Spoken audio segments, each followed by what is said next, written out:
Now, what do we do? What do we do to rebuild the middle class? What do we do to create the millions of decent paying jobs that we need? Let me just very briefly describe some of the major initiatives that I intend to fight for in the new Congress. And there are 12 major initiatives which, if enacted, will transform the middle class of this country.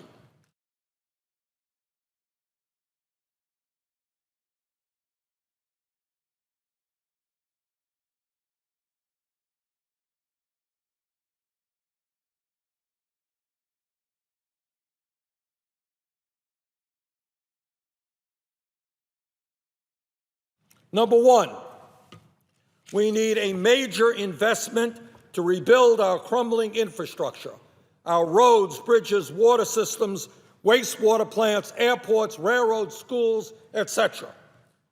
It has been estimated that the cost of the Bush-Cheney war in Iraq, a war we should never have gotten into in the first place, will end up costing us some $3 trillion. If we invested $1 trillion in rebuilding our crumbling infrastructure, we could create 13 million decent-paying jobs and make this country more efficient and more productive. We need to invest in infrastructure, not in war.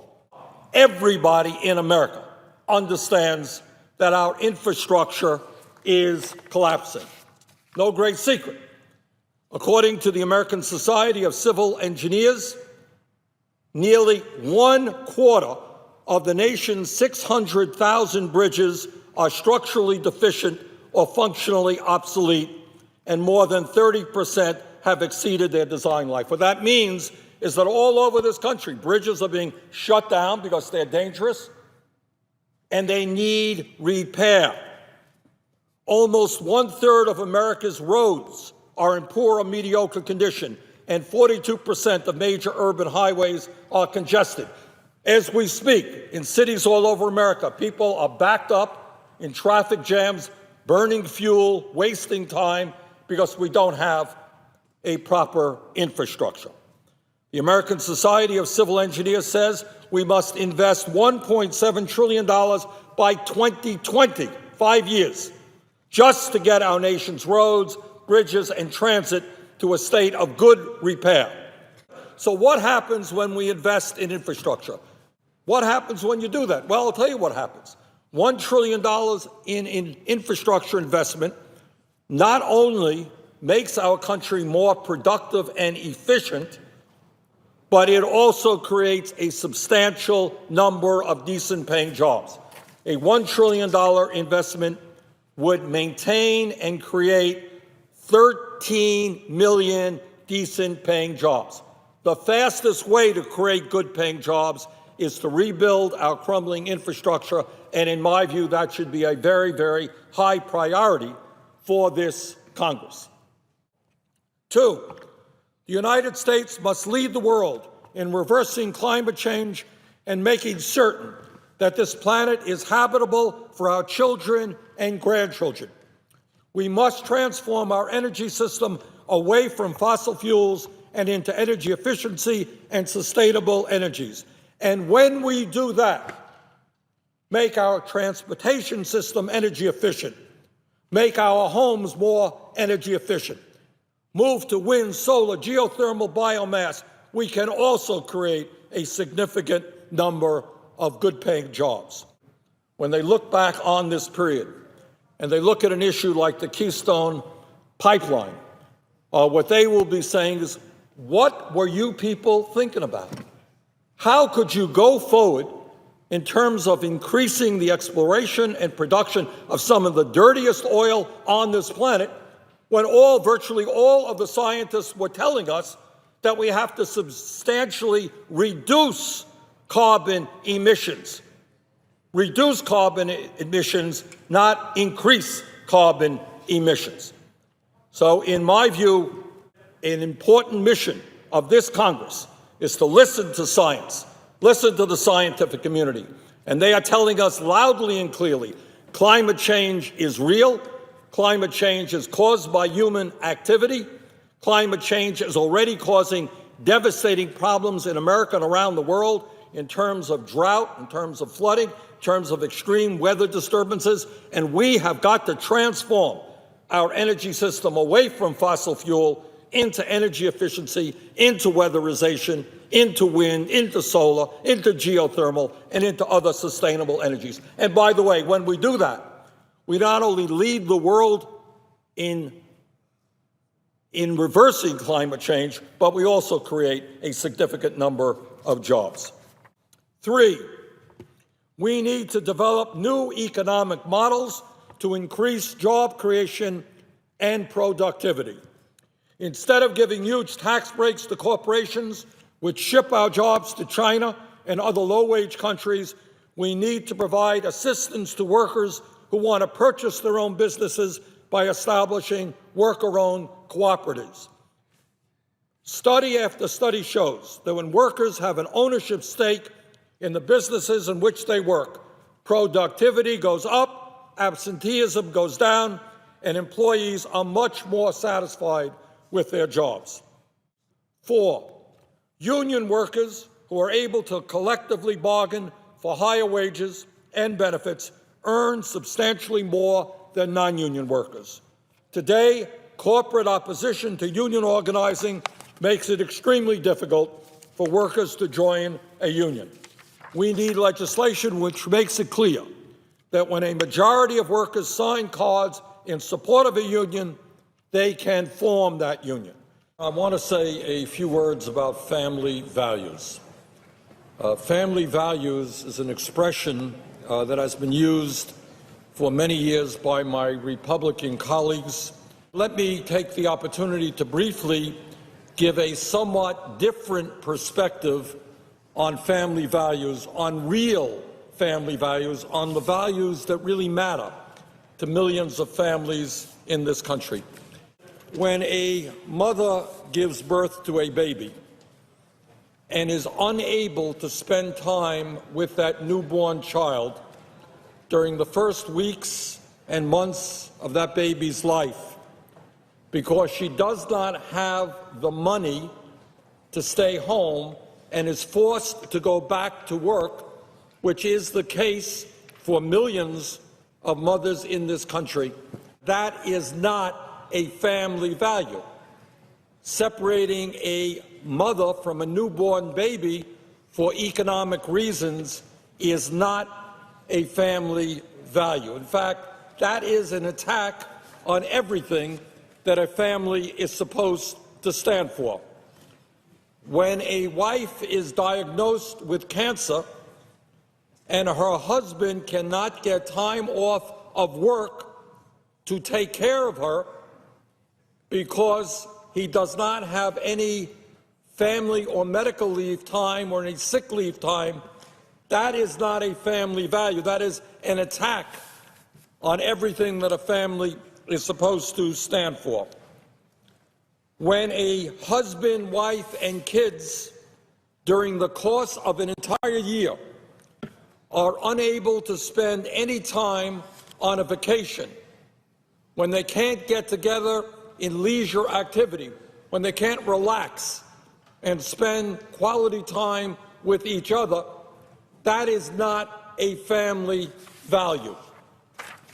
Let us be very clear in understanding that, in fact, in terms of protecting the needs of our families, in terms of real family values, in many, many respects, the United States of America lags behind virtually every other major country on earth. When you look at other major countries, what you find is that the United States is the only advanced economy that does not guarantee its workers some form of paid family leave, some form of paid sick time, some form of paid vacation time. In other words, when it comes to basic workplace protections and family benefits, Workers in every other major industrialized country in the world get a better deal than our workers here in the United States. That is wrong, that is a travesty, and that has got to change. Last place is no place for America. It is time for us to join the rest of the industrialized world by showing the people of this country that we are not just a nation that talks about family values, but that we are a nation that is prepared to live up to these ideals by making sure that workers in this country have access to paid family leave, paid sick time, and paid vacations, just like workers in virtually every other major country on earth. Simply stated, it is unacceptable that millions of women in this country give birth and are forced back to work because they don't have the income to stay home with their newborn babies. What is, when we talk about family values, more important for mothers and fathers to bond with their babies at a time when almost every psychologist will tell you that those are the most important weeks and months of a human being's life? What kind of family value is it when you tell a woman who has just had a baby that she cannot spend time with her child, but she has got to go back to work? This is not a family value. That is an insult to every mother, every father, and every newborn child in this country, and we have got to change that. The reality is that the Family and Medical Leave Act that was signed into law in 1993 is totally inadequate. Today, nearly 8 out of 10 workers in this country who are eligible to take time off under this law cannot do so because they cannot afford to do so, according to the Department of Labor. Even worse, 40% of American workers are not even eligible to receive this unpaid leave because they work for a company with fewer than 50 employees. In my view, every worker in this country should be guaranteed at least 12 weeks of paid family and medical leave, and that is why I am a proud co-sponsor of the Family Act introduced by Senator Kirsten Gillibrand. The Family Act would guarantee employees 12 weeks of paid family and medical leave to take care of a baby, to help a family member who is diagnosed with cancer or has some other serious medical condition, or to take care of themselves if they become seriously ill. And just like Social Security, retirement, and disability, it is an insurance program that workers would pay into at a price of about 1 cup of coffee a week. But that's not all. We have got to make certain that in this country, workers have paid sick time. It is absurd that low-wage workers in McDonald's, Burger King's, and low-wage employees all over this country who get sick are forced to work because they cannot afford to take time off. Not only is this unfair to the workers, it is also a public health issue. I don't know about you, but I am not crazy about the idea of somebody who is sick coming to work, preparing the food that I eat in a restaurant. And that is why I am supporting the Healthy Families Act, introduced by Senator Patty Murray, which guarantees 7 days of paid sick leave to American workers. This bill would benefit 43 million Americans who today do not have access to paid sick leave, and it would create a permanent flaw in workplaces where employers already provide some paid sick leave. When we talk about the disappearing American middle class, we are talking about millions of American workers working longer hours for lower wages. We are talking about Americans who are overworked, underpaid, and in many cases living under enormous stress. In my state of Vermont, I see it every week I'm home. You talk to people who are working not one job, they're working two jobs, sometimes three jobs, in order to cobble together some income and some health care. And here's an amazing irony. Many of us can remember in school reading about workers protesting, taking to the streets 100 years ago, and they held up large banners. And you know what those banners said 100 years ago? They said, "We want a 40-hour work week." A 40-hour work week is the demand 100 years ago. And today, we still have not achieved that goal. In fact, today, 85% of men who are working and 66% of working women are working more than 40 hours a week.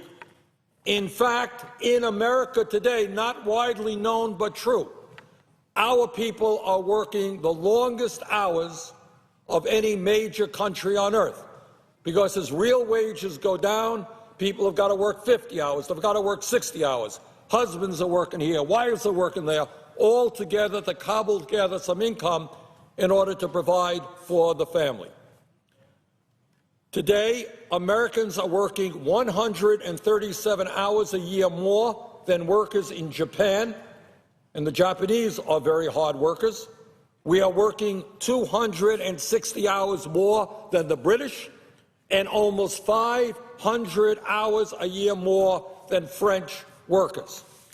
And that is why I am introducing legislation today to require employers to provide at least 10 days of paid vacation to workers in this country. This is already done in almost every other major country on earth, and it is one more way to demonstrate our commitment to real family values. So what we are saying is that if families are overworked, if husbands and wives don't even have the time to spend together with their kids, what family values are about is that at least for 2 weeks a year, people can come together under a relaxed environment and enjoy the families. That is a family value that I want to see happen in this country. The time is long overdue for us to start talking about real family values. Not about abortion, not about gay rights, but the values that the American people want to see inscribed in law to protect their families. Let us make sure that every American worker is entitled to paid family and medical leave, paid sick time, and guaranteed at least some vacation time. Those are real family values. Let's go forward and make that happen. 5, the current federal minimum wage of $7.25 an hour is a starvation wage. We need to raise the minimum wage to a living wage. No one in this country who works 40 hours a week should live in poverty. I have to say, and I think many Americans don't know it, it is not just that virtually all Republicans in the Congress are opposed to raising the minimum wage. The truth of the matter is that many of them want to abolish the concept of the minimum wage. Interestingly enough, in some of the most conservative states in America, voters voted to raise the minimum wage because they understand that a minimum wage of $7.25 an hour here in Washington, D.C., federal minimum wage, is literally a starvation wage. No family, no individual can live on $7.25 an hour. And I want to applaud all of those fast food workers all over this country, people who work for McDonald's and Burger King, for having the courage to go out on the streets and say we have got to raise the minimum wage. I applaud their courage in doing that.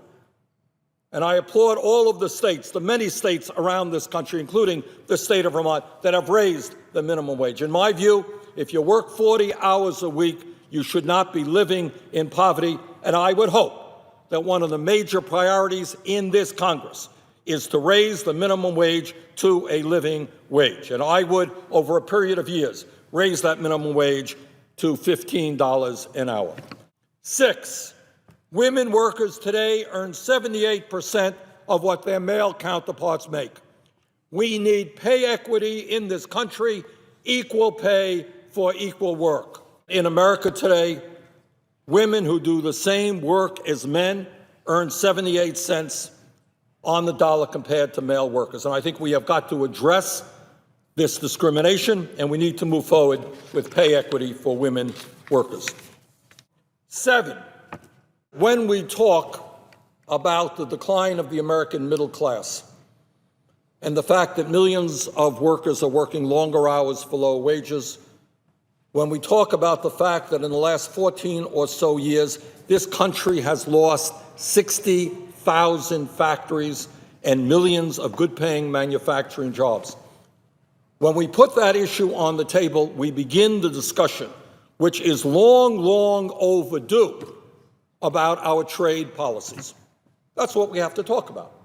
And the truth of the matter is, from Republican leadership in the White House, the Democratic leadership in the White House, there has been support for a number of trade policies which, when you look at the cold facts, have failed. NAFTA has failed. CAFTA has failed. Permanent normal trade relations with China, PNTR, has failed.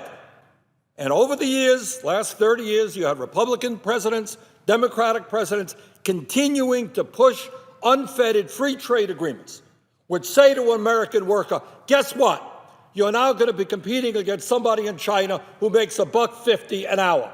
And if you don't like it, we're going to move our plant to China. And many companies have done exactly that. Do we think that that is fair? Do we think that's right? I don't. And right now, we're going to be coming up with the Trans-Pacific Trade Agreement, TPP. Let me, without going into great detail at this point, tell you I have very, very, very serious problems with that agreement, both in terms of the process. No member of this Congress has been able to walk into the office where these documents, highly complicated legal documents, are held, bring staff in there, copy the information. We're not allowed to do that. But we're supposed to vote on a fast-track agreement to give the president the authority to negotiate that agreement. Doesn't make a lot of sense to me. So I would hope that we use the TPP as an opportunity to rethink our trade agreements. Trade is a good thing, but American workers should not suffer from unfettered free trade. Trade should be used to benefit the middle class and working families of this country, and not just the multinational corporations. We need to end the race to the bottom and to develop trade policies which protect the interests of American workers and not just multinational corporations. American companies should start investing in this country and not simply in China and other low-wage countries. Since 2001, we have lost more than 60,000 factories in this country and more than 4.9 million decent-paying manufacturing jobs. We once led the world in terms of our manufacturing capability, yet in state after state, we have seen significant losses in manufacturing jobs, and when people walk into a store, it is harder and harder for them to purchase products made in the United States of America. Point number 8, in today's highly competitive global economy, millions of Americans are unable to afford the higher education they need in order to get good-paying jobs. 40, 50 years ago, we had a situation in this country where some of the great public universities of our nation, University of California, City University of New York, state colleges all over America were virtually tuition-free. And anybody could go to those schools, regardless of the income of their families. Today, for many, many families and young people, the cost of higher education is simply unaffordable. And either students choose not to go to college because they can't afford it, or they come out of school deeply in debt, a debt fastened on their shoulders for decades. Quality education in America, from childcare to higher education, must be affordable for all. Without a high-quality and affordable educational system, we will be unable to compete globally in the international economy, and our standard of living will continue to decline. We have got to invest in education. The idea that we are laying off teachers is completely absurd. We live in a highly competitive global economy. Everybody understands that. And I think we also understand that our young people are not going to do well, and our economy does not do well unless our people have the education that they need to effectively compete in this global economy. It saddens me to note that a number of years ago, the United States of America led the world in terms of the percentage of our people who had college degrees. We were number 1. Today, we are number 12. We are number 12. And the reason for that is that the cost of college has soared at the same time as the income of many middle-class and working-class people has declined. And we are in a position now where hundreds of thousands of young people thinking about their future look at the cost of college, look at the kinds of debt they would incur when they leave college, and they're saying, you know what, I don't want to go to college. I'm not going to go to college. I'm not going to get post-high school education. That is a very bad thing for this country. It is a bad thing for our economy. And we should put on the agenda, I hope high up on this agenda, the issue of how in America all of our people, regardless of the income of their families, can get the education they need without going deeply in debt. This issue of college indebtedness is a horror.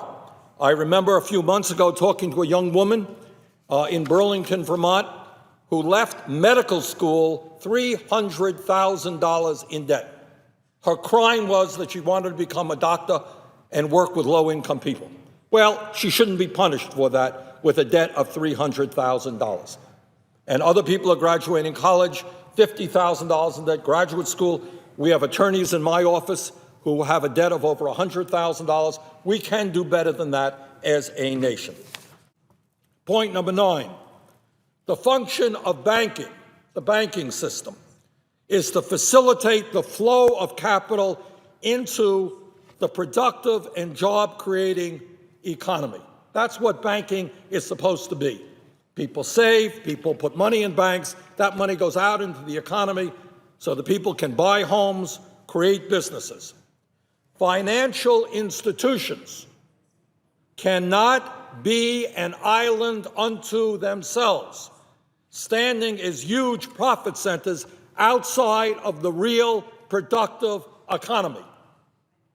In other words, banking must be a means to an end, improving society, creating jobs, providing people with decent housing, not simply a means by which financial institutions make more and more profit. 6 huge Wall Street financial institutions have assets equivalent to 61% of our gross domestic product, close to $10 trillion in 6 financial institutions. These institutions underwrite more than half the mortgages in this country and more than 2/3 of the credit cards.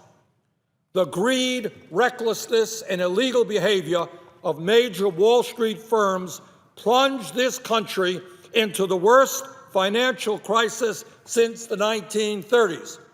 And every day we open up our newspapers and we see another major banking scandal. These financial institutions on Wall Street are too powerful to be reformed. They have too much money, they have too much wealth, they have too many lobbyists, they make too much in campaign contributions. Our goal must be to break them up. They have too much power, too much wealth. They must be broken up so that our financial institutions begin to serve the needs of the American people and not simply the CEOs and the stockholders of Wall Street firms.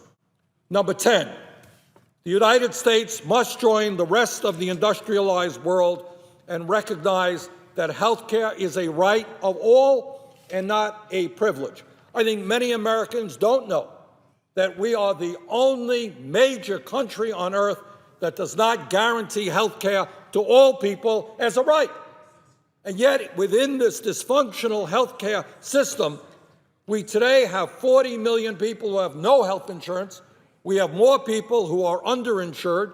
We have millions of people with high premiums, high deductibles. And at the end of all of that, we end up spending almost twice as much per capita on health care as do the people of any other major country on earth. The time is now for us to declare that health care is a right of all people, not a privilege. We need to pass a Medicare for all single-payer system. Point number 11, millions of senior citizens in this country live in poverty, and we have the highest rate of childhood poverty of any major country on earth. I hear a lot of discussion on the part of my Republican colleagues and some Democrats that we should be cutting Social Security. Well, I strongly disagree. In my view, we must strengthen and expand Social Security, not cut it. And that is terribly important, especially at a time when more and more seniors are slipping into poverty, and we have millions of seniors who are trying to survive on $12,000, $13,000, $14,000 a year, making decisions every single day about whether they buy the medicine they need, whether they heat their homes adequately, or they buy the food that they need. We should not be cutting these programs. We should be expanding these programs. But I think what's most important is that we try to listen to where the American people are today, to the pain of a declining middle class, to single moms desperately struggling to raise their kids with dignity, to older people trying to retire with a shred of dignity. And by the way, on that issue, let me be very clear. If there is an attempt going to be made here in the Senate to cut Social Security or to cut Medicare, you're going to have at least one senator fighting you vigorously on that. Poverty among seniors is going up. We have millions of seniors in this country who are trying to make it on $12,000, $13,000, $14,000 a year.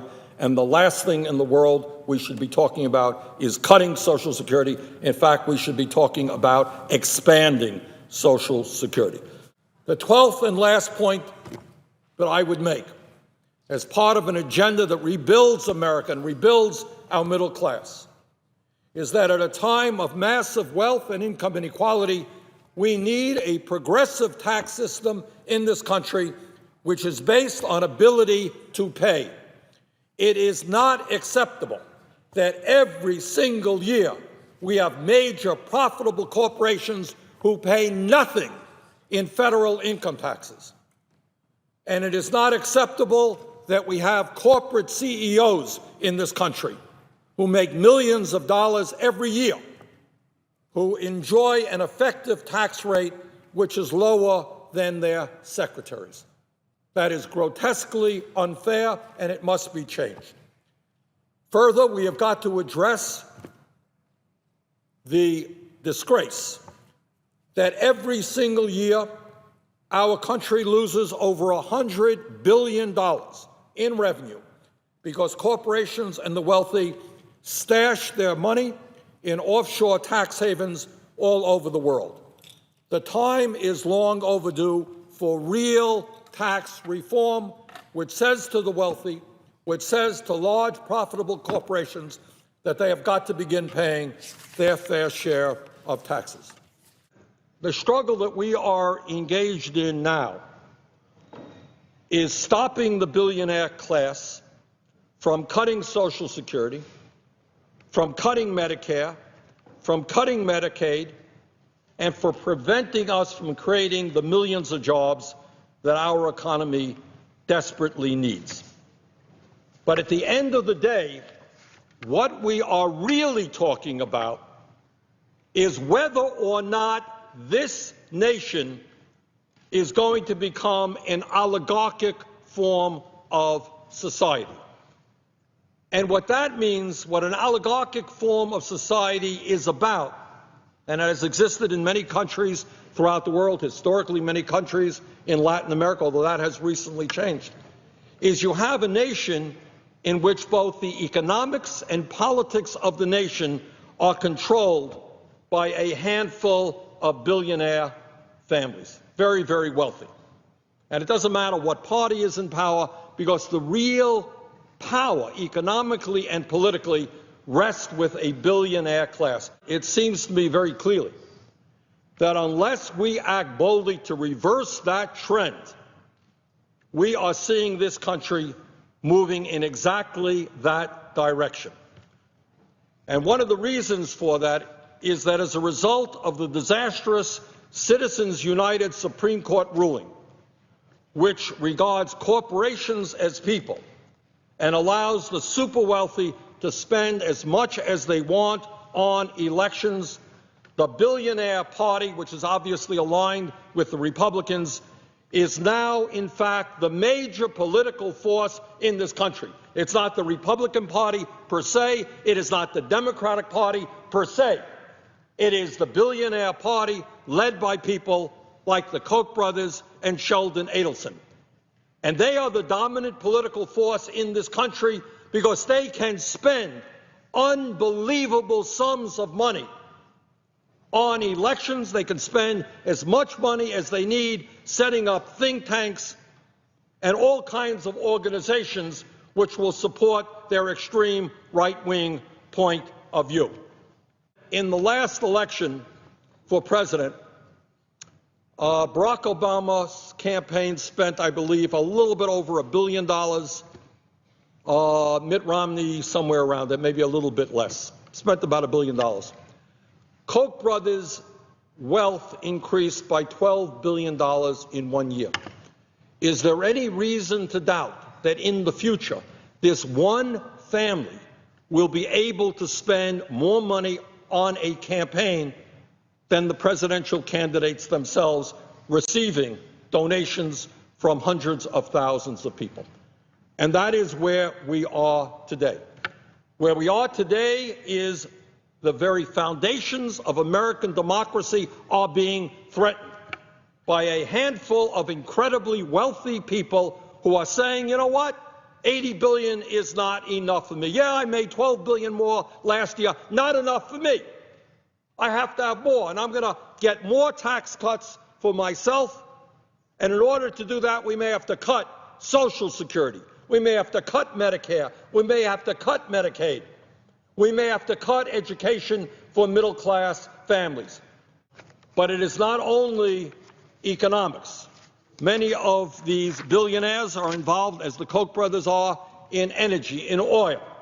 And what they want to do is abolish agencies like the Environmental Protection Agency so they can pollute more and more and more. The scientific community tells us in an almost unanimous fashion that climate change is real, that climate change is made by human activity, that climate change is already causing severe problems in our country and around the world, and that if we don't get our act together and significantly cut greenhouse gas emissions, the problems will only become worse. And yet you have families like the Koch brothers and other energy-related billionaires spending huge sums of money trying to confuse people about the reality of climate change. The issue that we have got to focus on as American people is what kind of nation do we wish to live in? Do we want to live in a nation where a handful of billionaires own a significant amount of the wealth in this country while the middle class has less and less, where families can't afford to send their kids to college or get decent child care for their little ones, where people are reaching the age of 65 with virtually nothing in the bank in order to provide a dignified retirement? Is that the country we want to live in? or do we want to see the middle class grow and have a more equitable distribution of wealth and income? A fairer tax system where the millionaires and billionaires and large corporations start paying their fair share of taxes.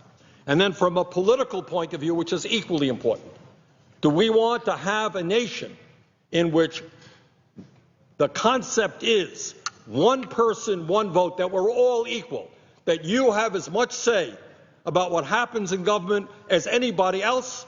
Or do we want to have a political system where a handful of billionaires can sit around the room and say, okay, put $100 million into that state.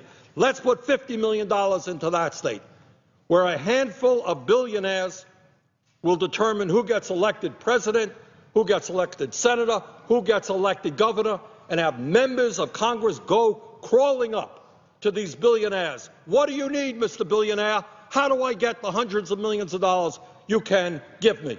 Is that really what American democracy is supposed to be about? It seems clear to me that the American people must demand that Congress and the White House start protecting the interests of working families and not just wealthy campaign contributors.